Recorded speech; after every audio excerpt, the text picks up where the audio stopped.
आज load shedding मुक्त नेपाल भयो। कुलमान घिसिङज्यू यहीँ हुनुहुन्छ, आज मेरो कर्णाली अँध्यारोमा छ भनिदिनु पर्यो। कर्णाली नेपालमा पर्छ कि पर्दैन? यदि कर्णाली नेपालमा पर्छ भने सिङ्गो देश लोड सेडिङ मुक्त भयो भने घोषणा गरिरहँदा आज कर्णालीका 5 जिल्ला अन्धकारभित्र छन्। यदि नेपालभित्र कर्णाली पर्छ भने नेपाल लोड सेडिङ मुक्त भएको छैन भनेर घोषणा गर्नुहोस्, किनकि कर्णाली नेपालभित्र पर्छ। अघि ज्ञानेन्द्र साईजीले भन्नुभयो जुम्लामा लोड सेडिङ, जुम्लामा बत्ती नै छैन। जुम्ला सदरमुकाममा बत्ती हुने बेलामा रामेछापको यो काठमाडौँबाट नजिकैको गाउँमा, मेरो गाउँमा बत्ती थिएन। नेपालको धेरै गाउँहरूमा बत्ती थिएन। कर्णालीका सदरमुकाममा पञ्चायत कालमै माइक्रो हाइड्रोहरू, स्मल हाइड्रोहरू बनेको थियो, त्यहाँ बत्ती थियो। आज कर्णालीमा कहाँ कति बिजुली निक्लिने हो त्यसको कुनै अध्ययन गरिएको छैन। त्यसका लागि तपाईँ कर्मचारी र अन्य साथी सहयोगी दाताहरूलाई म अपिल गर्न चाहन्छु, कर्णालीमा सभ्यता अध्ययन गरिदिनुहोस्। प्राइभेट सेक्टरलाई लगानी गर्नका लागि हामी बाटो प्रशस्त गर्छौँ। कर्णालीले अब बिजुली यहाँबाट लिने होइन, कर्णालीले बिजुली काठमाडौँलाई बेच्न सक्ने छ। उहाँले भन्नुभएको कर्णालीका विकट ठाउँहरूमा विद्युतीकरणको लागि हामीले करिब 25 अरबको कार्यक्रम लगेका छौँ। उहाँले अस्ति आएर दोस्रो कार्यकालमा कर्णालीको विद्युतीकरणलाई प्रायोरिटी दिनु पर्यो भनेर भन्नुभएको थियो। मेरो पहिलो कार्यकालदेखि नै कर्णाली लगायतका विद्युतीकरणको हाम्रो कार्यक्रम थियो। त्यो कार्यक्रम अहिले एक्जिक्युसनमा गएको छ। अहिले म्यासिभ रूपमा त विद्युतीकरणको कार्यक्रम चाहिँ अगाडि बढेको छ।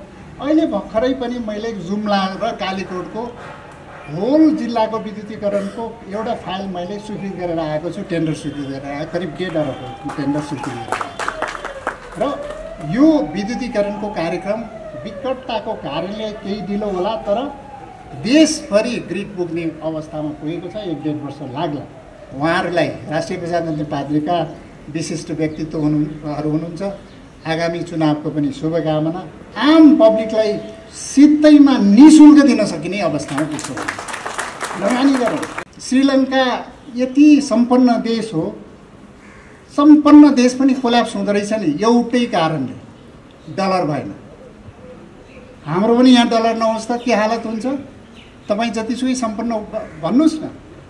आज तपाईँ 80-85 दिनमा हामीले 6 अरब रुपियाँ आइसी, 6 अरब बराबरको आइसी कमायौँ।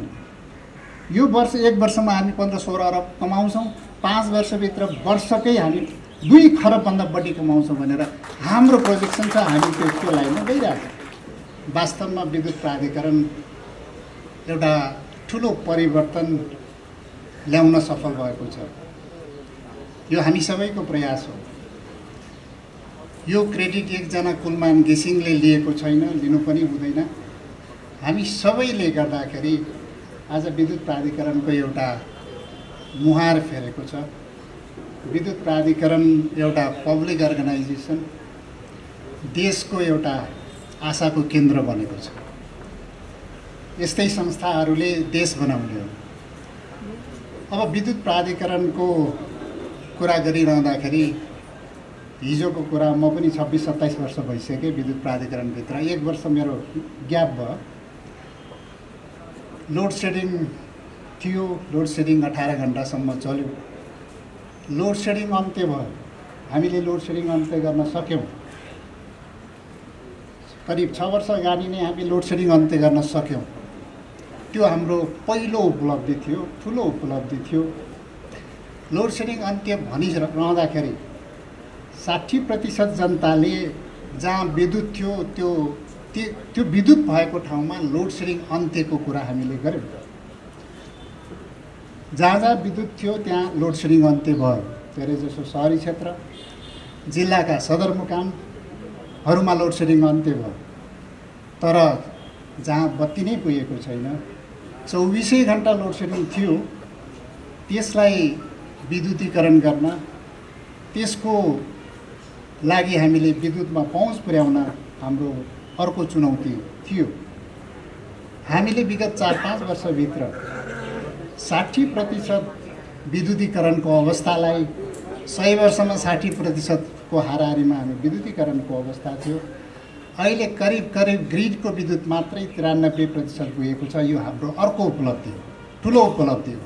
हामीले गाउँमा विद्युतीकरण गरेको छ। अघि ज्ञानेन्द्र साईजीले भन्नुभयो जुम्लामा लोड सेडिङ, जुम्लामा बत्ती नै छैन। जुम्ला सदरमुकाममा बत्ती हुने बेलामा रामेछापको यो काठमाडौँबाट नजिकैको गाउँमा, मेरो गाउँमा बत्ती थिएन। नेपालको धेरै गाउँहरूमा बत्ती थिएन। कर्णालीका सदरमुकाममा पञ्चायतकालमै माइक्रो हाइड्रोहरू, स्मल हाइड्रोहरू बनेको थियो, त्यहाँ बत्ती थियो र धेरै ठाउँमा वैकल्पिक ऊर्जा केन्द्रबाट सोलर र केही गरेर बत्ती बलेको थियो। तर काठमाडौँबाटै नजिकका वरिपरि गाउँहरूमा, जिल्लाहरूमा बत्ती थिएन। रामेछाप, काभ्रे, सिन्धुपाल्चोक यी गाउँमा जानुभयो भने काठमाडौँबाट नजिकै 1 घन्टा जाने ठाउँमा पनि बत्ती थिएन। अहिले देशैभरि हामीले विद्युत पुर्याएका छौँ। विकट ठाउँहरूमा अहिले उहाँले भन्नुभएको कर्णालीका विकट ठाउँहरूमा विद्युतीकरणको लागि हामीले करिब करिब 25 अरबको कार्यक्रम लगेका छौँ। उहाँले अस्ति आएर दोस्रो कार्यकालमा कर्णालीको विद्युतीकरणलाई प्रायोरिटी दिनु पर्यो भनेर भन्नुभएको थियो। मेरो पहिलो कार्यकालदेखि नै कर्णाली लगायतका विद्युतीकरणको हाम्रो कार्यक्रम थियो। त्यो कार्यक्रम अहिले एक्जिक्युसनमा गएको छ। अहिले म्यासिभ रूपमा त विद्युतीकरणको कार्यक्रम चाहिँ अगाडि बढेको छ।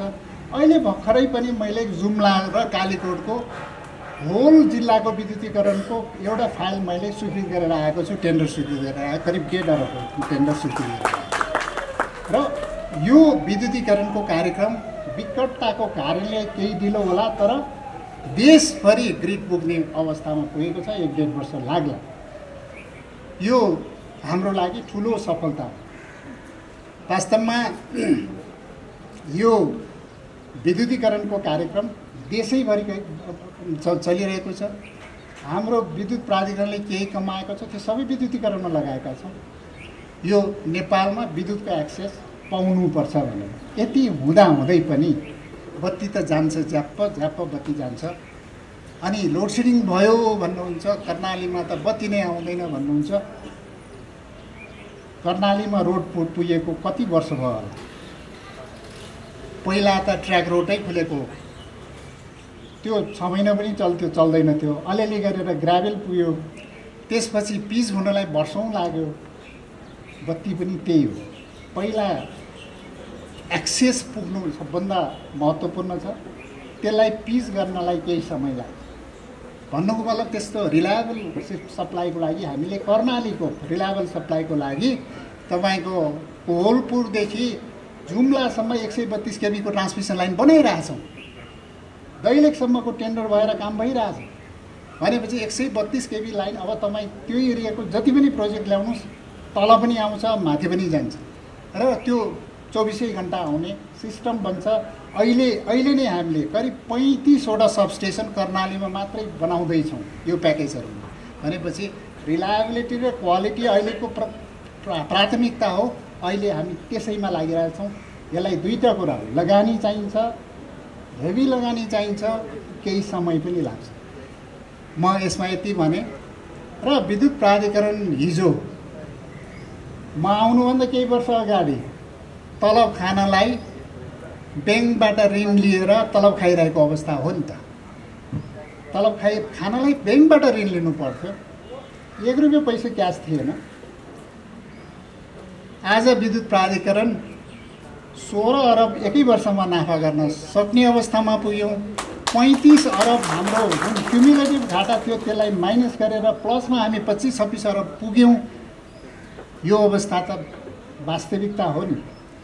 र हिजो विद्युत प्राधिकरणले एउटा ट्रान्सफरर फेर्न पनि सरकारलाई पैसा गुहार्नु पर्थ्यो। आज 50 अरब विद्युत प्राधिकरणले आफै लगानी गर्दैछ विद्युतीकरण गर्न र यो चाहिँ सिस्टम अपग्रेड गर्नलाई र विभिन्न प्रोजेक्टहरूमा आफै लगानी गर्ने अवस्थामा पुगेको छ।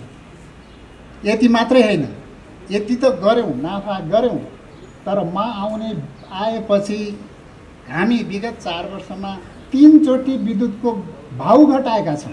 पहिलोचोटि 15% घटायौँ, दोस्रोचोटि 5% जति घटायौँ, तेस्रोचोटि अस्ति मात्रै मन्त्रीज्यू आएपछि 1% करिब 4-5% घटाएका छौँ। 25% 20 देखि 25% भाउ घटाएर यो नेपालमा कुनै चिजको अहिलेसम्म भाउ घट्छ? घटेको छ? छैन। भाउ घटाएर विद्युत प्राधिकरणले 16 अरब, अब अर्को वर्ष करिब 30 अरब नाफा होला, गर्दैछ नि। यो परिवर्तन हो। यति भाउ मात्रै घटाएको छैन। आज हरेक मेरो 18 लाख ग्राहकले, डोमेस्टिक ग्राहकले 30 रुपियाँ तिर्छ, फ्रीमा इनर्जी बालिरहेको छ। 30 रुपियाँ मात्रै तिर्छ। कर्णालीको एउटा गाउँको एउटा घरमा मलाई विद्युत पुर्याउनलाई एभरेजमा 2 करोड रुपियाँ लाग्छ। 2 करोड रुपियाँ एभरेजमा। तर दिनमा के अरे महिनामा मैले 30 रुपियाँ पाउँछ। मेरो त्यो कर्णाली बेलको कर्मचारी, कर्णाली मात्रै होइन, पहाडीय क्षेत्रको सबै ठाउँमा कर्मचारीको तलबलाई पनि पुग्दैन। तर यो राज्यको दायित्व हो, गर्नुपर्छ। राज्यको एप्लिकेसन हो। त्यहाँको जनताले विद्युत पाउनुपर्छ। विद्युत आएपछि अरू एक्टिभिटिजहरू बढ्छ। त्यो हिसाबले हामी गरिरहेछौँ। र 30 रुपियाँ तिर्न हाम्रा गाउँका जनतालाई गाह्रो मान्छन्, तर 800 रुपियाँ इन्टरनेटमा महिनाको तिर्न खुसी साथ तिर्छ।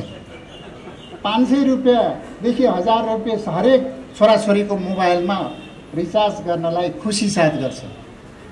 मेरो एउटै कुरा के हो भने अब विद्युत प्राधिकरणले लगानी गर्नुपर्छ, लगानी बढाउनुपर्छ, देशमा ठुलो परिवर्तन ल्याउनुपर्छ। त्यसको लागि केही लगानी हामीले कमाउन पनि दिनुपर्छ प्राधिकरणले। यो भएको हुनाले अहिले हामीले अब धेरै कुरा आउँछन्। विद्युत प्राधिकरण नाफा किन विद्युत प्राधिकरण नाफा गर्ने? नाफा गर्ने संस्थै होइन यो विद्युत प्राधिकरणले नाफा गर्न दिने हो। यो प्राइस घटाउनु पऱ्यो। विद्युत प्राधिकरणको सबै प्राइस घटाउनु पऱ्यो। अब विद्युत प्राधिकरणलाई कमाउन पनि नदिने, अब बजेट पनि नआउने, ऋण पनि नआउने, अनि क्वालिटीको सप्लाई चाहियो, रिलायबल सप्लाई चाहियो, कहाँबाट ल्याउने है? ट्रान्सफर्मर पनि पड्किन्छ, सबस्टेसन पनि पड्किन्छ, लाइन पनि पड्किन्छ, अनि कहाँबाट दिने हो? यो चाहिँ गम्भीर विषय। अब हामीले लगानी गर्नुपर्छ। 5-10 वर्ष लगानी गरौँ, कमाउँ।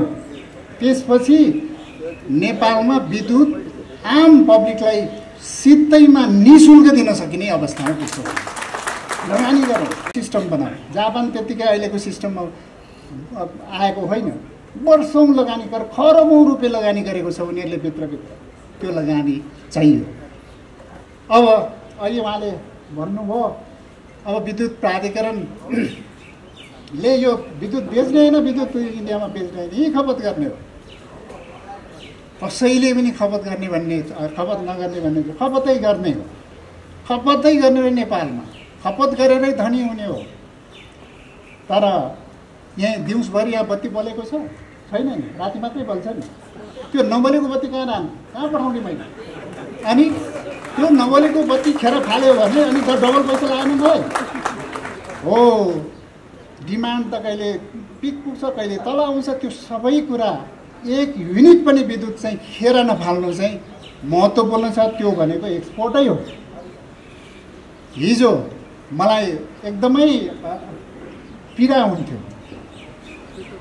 5-6 वर्ष अगाडि 10 मेगावाटको चाहिँ इनर्जी पनि पाउँछ भने अब चाहिँ उता नेपालगञ्जतिर लाइन जोड्ने 33 केबी पनि लाइन जोड्नु पर्यो। धनगढीतिर भए पनि लाइन 10 मेगावाट पनि थप आउँछ कि भने लाइन जोड्न कुद्थ्यौँ। दिल्लीमा गएर 10 मेगावाट पनि थप दिनु पर्यो भनेर रिक्वेस्ट गर्थ्यौँ। आज विश्वमा इनर्जीको क्राइसिस भएको बेलामा युरोपमा इनर्जीको क्राइसिस छ, चाइनामा इनर्जीको क्राइसिस छ। 1 महिना त उद्योग बन्द भएको छ चाइनामा, अस्ति 6 दिन उद्योग बन्द भएको छ। इन्डियामा क्राइसिस छ, बङ्गलादेशमा क्राइसिस छ, श्रीलङ्कामा क्राइसिस छ। यस्तो क्राइसिसको बेलामा नेपालले 400 मेगावाट विद्युत बेचिरहेछ। यो महत्त्वपूर्ण होइन? यो गम्भीर विषय हो। यो बेचेको भनेको विद्युत प्राधिकरणले बेचेको पनि कति प्राइसमा? दिनमा 10 करोडको विद्युत बेच्छौँ। प्राइस कति? राति बेलुकाको पिकमा 3-4 घन्टा 12 रुपियाँ आइसी, म अहिले भर्खर उहाँलाई देखाउँदै थिएँ र दिनभरिको एभरेज प्राइस भनेको 7 रुपियाँ 30 पैसा आइसी 7 रुपियाँ 40 पैसा छ आज भनेको 12 रुपियाँ एभरेजमा दिनभरिको इलेक्ट्रिसिटीको प्राइस यति प्राइस पाइरहेको छ दिनमा 10 करोड रुपियाँ आइरहेको छ त्यो के आइरहेछ आइसी आइरहेको छ आइसी भनेको के हो डलर हो डलर खर्च गरेर आइसी किन्नु परिरहेछ श्रीलङ्का यति सम्पन्न देश हो सम्पन्न देश पनि कोल्याप्स हुँदो रहेछ नि एउटै कारणले डलर भएन हाम्रो पनि यहाँ डलर नहोस् त के हालत हुन्छ तपाईँ जतिसुकै सम्पन्न भन्नुहोस् न आज तपाईँ 80-85 दिनमा हामीले 6 अरब रुपियाँ आइसी 6 अरब बराबरको आइसी कमायौँ यो वर्ष एक वर्षमा हामी 15-16 अरब कमाउँछौँ 5 वर्षभित्र वर्षकै हामी 2 खरबभन्दा बढी कमाउँछौँ भनेर हाम्रो प्रोजेक्सन छ हामी त्यो लाइनमा गइरहेको यो एक्सपोर्ट गर्ने भन्ने होइन एक्सपोर्ट खपत गएर बचेकोलाई एक्सपोर्ट गर्ने हो कुन चाहिँ देशमा वर्षमा 25% 20 देखि 25%ले डिमान्ड बढेको छ नेपालमा अहिले 20 देखि 25%ले डिमान्ड बढिरहेको छ इलेक्ट्रिसिटीको डिमान्ड कहिले कहीँ पनि त्यसरी बढ्दैन त्यो भएको हुनाले अहिले हाम्रो डिमान्ड पनि बढिरहेछ खपतै गर्ने हो खपत गरेर बाँकी रहेको विद्युत खेर फाल्ने होइन बेच्ने नै हो अहिले हामीले बङ्गलादेशसम्म पनि कुरा गरिरहेछौँ बङ्गलादेशले पनि किन्नलाई एकदम इच्छुक छ हामी चाँडै नै बङ्गलादेश पनि पठाउँदैछौँ नेपालको विद्युत बङ्गलादेश पनि जान्छ यति भन्दै गर्दाखेरि विद्युत प्राधिकरणले ठुलो चेन्ज ल्याएको छ यहाँको लस यहाँको चुहावट हिजो 26%को हाराहारीमा थियो आज 15%मा झरेको छ र हिजो विद्युत प्राधिकरणलाई हाम्रा कर्मचारी साथीहरूले धेरै डिमान्ड राख्नुभयो रिटायर भएका कर्मचारीहरूले पनि डिमान्ड राख्नु भएको छ आज विद्युत प्राधिकरण नाफामा गएको हुनाले उहाँहरू पनि फुकी एउटा डिमान्ड चाहिँ पूर्ति गर्यो भने अर्को डिमान्ड राख्नुहुन्छ अर्को गर्यो भने अर्को राख्नुपर्छ यो स्थिति किन आयो त भन्दा विद्युत प्राधिकरण नाफामा गयो नाफामा नगएको भए तपाईँले गर्न सक्नुहुन्थ्यो विद्युत प्राधिकरण हिजो मलाई थाहा छ नि 6 वर्ष अगाडि तपाईँहरूले 10% इन्सेन्टिभ खाउँ भन्दा पनि अख्तियारले चिठी लेख्थे लोड सेडिङ गर्ने घाटामा खाने इन्सेन्टिभ खाने तिमीहरू भन्थे होइन तर विगत 3-4 वर्षमा हामीले के गर्यौँ तपाईँहरूलाई थाहा छ कति इन्सेन्टिभ बढायौँ कति ओटी बढायौँ कति तपाईँको चाहिँ बिमा बढायौँ बिमा 36 महिनाले 52 महिना बनायौँ यी सबै गर्दा कसैले सोधेको छ अनि वार्षिक उत्सवमा हामी करिब 15,000 दिन सक्ने भयौँ सबै कुरो भयो नि त यो त हिजो आँपको बोटमा आँपै थिएन अहिले आँप धेरै फलेको छ फेरि त्यो आँप समाप्त गर्ने हिसाबले तल चाहिँ फेदै काट्ने हो भने भोलि पाउनुहुन्न फेरि त्यो भएको हुनाले अहिले तपाईँले राखेको कुरा जायज हो हिजो रिटायर भएका कर्मचारी साथीहरूले राखेको कुरा पनि जायजै होला हामी त्यहाँ पनि हामी कुरा गरिरहेका छौँ रिटायर भएका कर्मचारीहरूले एउटा कुरा चाहिँ म पनि रिटायरै हो एउटा कुरा हामीले सोच्नुपर्ने विषय चाहिँ के हो भने विद्युत प्राधिकरणको 6 वर्षको अवस्था कन्टिन्यू भएको भए त्यो पेन्सन पनि खान पाउँथ्यो कि पाउँथेन त्यो चाहिँ गम्भीर कुरा थियो आज त पेन्सनको चाहिँ 100% ग्यारेन्टी गरेका छ विद्युत प्राधिकरणले त्योभन्दा बढी पनि दिन सक्छ त्यो भएको हुनाले यो विषयहरूलाई पनि हेर्दै विद्युत प्राधिकरणलाई समृद्ध बनाउने भनेको देशलाई समृद्ध बनाउने हो यो हामी सबैको दायित्व हो अब राजनीतिक नेताहरू यहाँ हुनुहुन्छ उहाँहरूको त झन् ठुलो दायित्व हुन्छ माथिबाटै यो सबै चिजको परिवर्तन आवश्यक छ उहाँहरूलाई राष्ट्रिय प्रजातन्त्र पार्टीका विशिष्ट व्यक्तित्वहरू हुनुहुन्छ आगामी चुनावको पनि शुभकामना म यहीँबाट भन्न चाहन्छु कुलमान घिसिङज्यूलाई र सम्बन्धित निकायलाई तपाईँले एकपटक कर्णालीमा बिजुलीको लागि अनुगमन गर्नुहोस् नेपालको सबैभन्दा बढी बिजुली कर्णालीले उत्पादन गरेर यो देशमा मात्र होइन विदेशमा बेच्न सक्ने बिजुली पनि कर्णालीले उत्पादन गर्न सक्छ त्यो क्षमता राख्छ र अहिले जसरी बिजुली उत्पादन गर्नका लागि ठुल्ठुला आयोजनामा भइरहेको राजनीतिकरण छ यसको अन्त्य गरिदिनुहोस्। चाहे तपाईँ रापरपाका समर्थक कर्मचारीहरू हुनुहुन्छ, चाहे माओवादी समर्थक हुनुहुला, चाहे काङ्ग्रेसको समर्थक, अन्य कुनै पार्टीको तपाईँ समर्थक भए पनि सत्य कामका लागि तपाईँ लागिदिनु होला। र जसरी आयोजनाहरू अहिले अलपत्र पार्ने, मेरै गृह जिल्लाबाट बग्दै आएको नदी र हाम्रै अञ्चलमा पर्ने अप्पर कर्णाली हाइड्रो पावरको आज पनि याद आउँछ। त्यो हाइड्रो पावर बन्ला, त्यसपछि कर्णालीमा केबल कार चलाउँला, त्यहाँको स्याउलाई काठमाडौँमा ल्याएर बेचौँला, जडीबुटीलाई प्रशोधन गरौँला, लिफ्टिङ सिँचाइ गरौँला, घर घरमा बिजुली होला भनेर हामीले सपना देखेका थियौँ। तर यो गैर राजनीतिक र कुराजनीतिकका कारणले गर्दा आज Karnali upper Karnali hydro power कहाँ छ कुन्ने खोजे पनि थाहा पाइँदैन। त्यस्तै गरेर विभिन्न हाइड्रो पावरहरू आज राजनीतिक चपेटामा छन्, विभिन्न हाइड्रो पावरमा राजनीतिकरण भएको छ। म यहाँबाट अनुरोध र आग्रह गर्न चाहन्छु, विकास निर्माणको काममा कसैले पनि राजनीति नगरिदिनु होला। त्यो राजनीतिक होइन, त्यसलाई कुराजनीतिक भन्छ। त्यसले हाम्रो भविष्यलाई अन्धकार बाटोतिर हामीले भोलिको भविष्य बनाउनुहोस्। आज हामी भर्खरका युवा साथीहरू छौँ, भोलि आउने एउटा ठुलो युवा तबका छ। त्यो तबकालाई हामीले संस्कार सिकाउनु छ।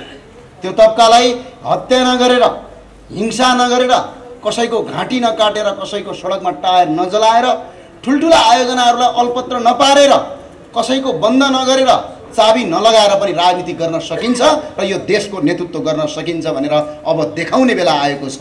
त्यसका लागि हामी सडक र सदनमा देखिरहन दिएका छौँ। धेरैलाई लाग्न सक्ला यो कुरा जायज छैन, कसैलाई लाग्न सक्ला यो कुरा मात्र सीमित हो, तर यति मात्र सीमित होइन। यो किन हो भने नेपाललाई बिल्कुलै नयाँ राजनीति रूपान्तरणमा लिनु छ। नेपालमा यस्तो राजनीतिक पद्धतिको निर्माण गर्नु छ, यस्तो राजनीतिक सिस्टमको निर्माण गर्नु छ जहाँ बन्द भनेको के हो थाहा नहोस्, जहाँ अहिले नेपाल बन्द गर्छन्। बेला बेला कर्मचारीहरूले पनि तपाईँको तालाबन्दी गरेको सुन्छौँ, बेला बेला कर्मचारीहरूले पट्टी बाँधेको राके जुलुस गरेको सुन्छौँ। तर यो बन्द गर्दाखेरि के फरक पर्छ भने तपाईँहरूको माग त पुरा होला, तर तपाईँको माग सँगसँगै यो देशको अर्थव्यवस्था र यो देशका हजारौँ नागरिकले दुःख पाउँछन्। यस्ता किसिमका क्रियाकलाप पनि नगरिदिनका लागि म हार्दिक अपिल र अनुरोध पनि यहीँबाट शुभकामनासँगै तपाईँलाई अपिल पनि गर्न चाहन्छु। किनभने मुलुकलाई सही बाटोमा अगाडि बढाउने हो भने आज हामीले 8 घन्टा काम गर्छौँ। 8 घन्टा कामले मात्र मुलुक अगाडि बढ्दैन। संसारको कुनै पनि मुलुकलाई हेर्नुहोस्, त्यो मुलुकका युवा शक्तिलाई हेर्नुहोस्, त्यो मुलुकभित्र भएका कर्मचारीलाई हेर्नुहोस्, 8 घन्टा मात्र काम गर्दैन, त्यहाँभन्दा अझै बढी काम गर्छ। नेपाल विद्युत प्राधिकरण अहिले तपाईँको एउटा उदाहरण बनेको छ। नेपालका सरकारी संस्थानहरूमा एउटा उदाहरण हो। आज हामी कुलमान घिसिङ जस्तै मान्छे नेपाल वायु सेवा निगममा पनि खोजिरहेका छौँ। आज हामी नेपाल विद्युत प्राधिकरण मात्र होइन, नेपाल आयल निगममा पनि हामीले यी मान्छेहरू खोजिरहेका छौँ। हामीलाई किनभने एउटा राजनीतिकबाट अलिपट्टि पर एउटा कर्मचारी मात्रै तपाईँको साँच्चै आफ्नो मात्र काम इमान्दारीका साथ गर्यो भने देश रूपान्तरण हुँदो रहेछ भनेर तपाईँ नेपाल विद्युत प्राधिकरणका कर्मचारी र कुलमान घिसिङले जो देखाउनु भएको छ, यो राष्ट्रका लागि एउटा नयाँ उदाहरण पनि हो हामीले। किनभने आज हेर्नुहोस् कतिसम्म अवस्था छ भने नेपाल वायु सेवा निगमका प्लेनहरू थन्किएको अवस्था छ। नेपाल आयल निगममा तपाईँको हालत त्यही छ। 65 रुपियाँ 1 लिटर पेट्रोलमा हामीले कर तिर्छौँ, अहिले त बढेछ, अझै 75 रुपियाँ पुगेछ। 75 रुपियाँ 1 लिटर पेट्रोलमा हामीले कर तिर्दाखेरि पनि आज तपाईँको नेपाल आयल निगम अझ घाटामा छ। त्यति मात्र होइन, हरेक वर्ष तपाईँको देशको खरबौँ रुपैयाँ विदेश जान्छ। यो किसिमको परम्पराले आज देश पुरा धराशयी भएको छ। सरकारी संस्थानहरू भित्र छिर्दाखेरि डङ्गी गनाउने भएका छन्। तर नेपाल विद्युत प्राधिकरणले एउटा इतिहास देखाएको छ, यसको सबैले सिको गर्न आवश्यक छ।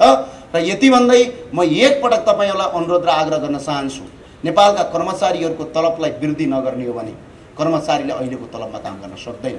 यो बात वास्तविकता। भ्रष्टाचार गर्यो भन्छन् कर्मचारीले, तपाईँहरूलाई थाहा छ केही ठुल्ठुला कर्मचारीले अरबौँ गरेका छन्। हामीले मुद्दा पनि लगेर गएका छौँ, केही कर्मचारीको जागिर पनि गएको छ हामीहरूले मुद्दा हालेर। तर ती कर्मचारीको एकछिन जीवन हेरौँ। किनभने आज कर्मचारी र कर्मचारीको एउटा छोरा अन्य देशमा के गर्छ एकछिन सम्झौँ त। भारतकै कुरा गरौँ, टाढा जानु पर्दैन। एकजना कर्मचारी सरकारी छ भने उसको छोरा, उसको छोरी 2 जना, आमा 1 जना, बाउ 1 जना, श्रीमती 1 जना। यिनीहरूको स्वास्थ्य शिक्षाको ग्यारेन्टी सरकारले लिन्छ। त्यो लगेपछि कर्मचारीले भ्रष्टाचार गर्दैन यही तलबमा पनि। कि त राज्यले त्यो गर्नुपर्छ कि त कर्मचारीको तलब वृद्धि गर्नुपर्छ। हामी भ्रष्टाचारलाई रोकौँ न। भ्रष्टाचार 10% मात्रै भ्रष्टाचार रोकियो भने नेपालका निजामती कर्मचारी कति हुनुहुन्छ? तपाईहरु मेरो हिसाबमा प्रहरी कर्मचारी सबै गरेर नेपालमा 3.5 देखि 4 लाख भन्दा बढी हुनुहुन्छ। आज एकैजना तपाईको सहर सचिव लेभलको मान्छेले 11 अर्ब भ्रष्टाचार गरेको देखिन्छ। एकैजना तपाईको सुब्बाले करोडौं रुपैयाँ भ्रष्टाचार गरेको आउँछ। यो भ्रष्टाचारलाई रोक्ने हो भने हरेक आजका कर्मचारीको तलब 150% ले वृद्धि गर्न सकिन्छ। त्यसका लागि हामीले सोच्नुपर्छ। र कर्मचारी किन भ्रष्टाचार भयो, कर्मचारीले किन भ्रष्टाचार गर्छ भन्नेको अध्ययन गर्न अब आवश्यक छ। किन छ भने आज उसले खाइरहेको तलबले उसको भत्ताले काठमाडौँमा कोठाभाडामा बस्न सकिन्छ कि सकिन्छ? एउटा सहरमा गयो, मानव उदाहरणका लागि अहिले एउटा 6औं तहको अधिकृतको कुरा गरौँ। 6औं तहको अधिकृतको तलब सबै जोडेर 50,000 होला। ल अलिकति टेक्निकलमा गएका मान्छेहरूको अलिकति भत्ता सत्ता आएर अलिकति बढी होला। तर एकछिन सम्झिनुस् त, छोरीलाई पढाउनु पर्छ, महिनाको फिस आउँछ 15,000, छोरा पढाउनु पर्यो त्यही हुन्छ, अनि घर भाडा तिर्नु पर्यो कति हुन्छ 20,000 25,000 त फ्लाइटको आजकल भाडा छ। अनि त्यसपछि गएर कहीँ अलिकति खान पर्यो, हिँड्दाखेरि तेल हाल्न पर्यो। कर्मचारीको तलबले उभिएर खान पनि पुग्दैन। सरकारले यो सोच्न आवश्यक छ कर्मचारीलाई भ्रष्टाचार मात्र नगर भन्ने होइन। उहाँहरूको खाने बाटो के हो? उहाँहरूले राज्यलाई दिएको तलब र सुविधालाई अब तलब र सुविधा 10%, बजारमा मूल्य वृद्धि बढ्छ 55% ले, अनि तलब बढाउँछ 15% ले, अझ भन्छ ओहो हामीले तलब बढायौँ। हामीले मूल्य वृद्धि रोकौँ, तलब बढाउनु पर्दैन, यही तलबले पुग्छ। त्यो किसिमको हामीले अर्थव्यवस्थामा अब सोच्न आवश्यक छ। त्यही भएर म आग्रह अनुरोध गर्न के चाहन्छु भने अब उपरान्त हरेक कर्मचारीको तलब बढाउँ। आज जति कर्मचारीले तलब खान्छ त्यसको 1 गुणा 2 गुणा तलब बढाउँ। सरकारले सक्छ। भ्रष्टाचार मात्रै रोक्ने हो भने नेपालका हरेक अहिले 10,000 तलब खाने 15,000 तलब खाने कर्मचारीको 80,000 रुपैयाँ तलब गर्न सकिन्छ। यो इकोनोमिक डाटा हो, तपाईले आज अध्ययन गर्दा हुन्छ। तर हरेक कर्मचारीको तलब वृद्धि गरौँ। तर कर्मचारीको तलब वृद्धि गर्दा गर्दै यदि भ्रष्टाचार गर्छ भने उसको 3 पुस्ते सम्पत्ति जफत गरौँ। यस्तो किसिमको कानुन बनाउँ भन्छु। बल्ल भ्रष्टाचार नियन्त्रण हुन्छ। अब खान पनि नदिने रे, बस्न पनि नदिने रे। अब हेर्नुहोस् त, जति पनि सरकारी सङ्घ संस्थाहरू छन् आज धराशायी छन्। सरकारी स्कुलमा विद्यार्थी पढ्दैन, ढुङ्गा हान्न सिकाइन्छ। अनि कहाँ पढाउने छ? एउटा प्राइभेटमा पढाउनु। प्राइभेटमा पढाउँदाखेरि फी तिर्न पर्यो। बिरामी भयो भने सरकारले हेर्छ? हेर्दैन। उपचार गर्दाखेरि एकै दिनमा लाखौँको बिल तपाईँको अस्पतालले तपाईँले उपलब्ध गराउँछ। अनि लाखौँको बिल तिर्न पर्यो, छोराछोरीको फी तिर्न पर्यो, खान पर्यो, बस्न पर्यो, तलबले पुग्दैन। अनि कर्मचारी बाध्य भएर भ्रष्टाचार गर्न बाध्यता भएको छ। यो बाध्यतालाई हटाउनका लागि पनि अब हामी सडकमा मात्र बोलेर हुँदैन, सदनमा पनि बोल्छौँ भनेर हामी अहिले कसिएका छौँ। यसका लागि हामीले यो अगाडि बढाउँछौँ। एउटा यस्तो किसिमको नीति ल्याउन आवश्यक छ जुन नीतिले कर्मचारीले भ्रष्टाचार पनि नगरून्, कर्मचारीले राज्यको सेवा सुविधा लगुन्, कर्मचारी भोको पनि नबरोस्, कर्मचारीले राज्य र आफ्नो काम गर्ने ठाउँमा काम गर्दाखेरि उसलाई हौसला आओस्, हौसला प्रदान होस्, उसलाई तपाईँको प्राउड फिल होस्।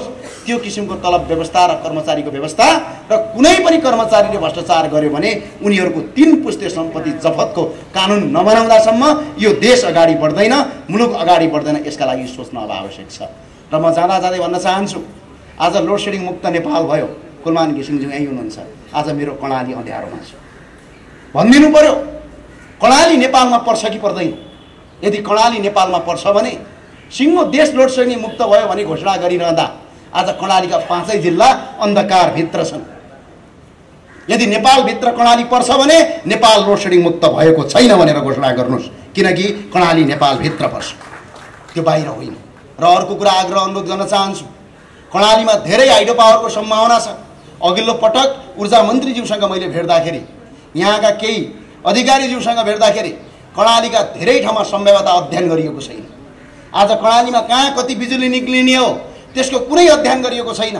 त्यसका लागि तपाईँ कर्मचारी र अन्य साथी सहयोगी दाताहरूलाई म अपिल गर्न चाहन्छु, कर्णालीमा सम्भाव्यता अध्ययन गरिदिनुहोस्। प्राइभेट सेक्टरलाई लगानी गर्नका लागि हामी बाटो प्रशस्त गर्छौँ। कर्णालीले अब बिजुली यहाँबाट लिने होइन, कर्णालीले बिजुली काठमाडौँलाई बेच्न सक्ने छ। यसका लागि म तपाईँलाई हार्दिक अपिल र अनुरोध गर्दै बिदा हुन चाहन्छु। हस्, जय राष्ट्रवाद, जय नेपाल।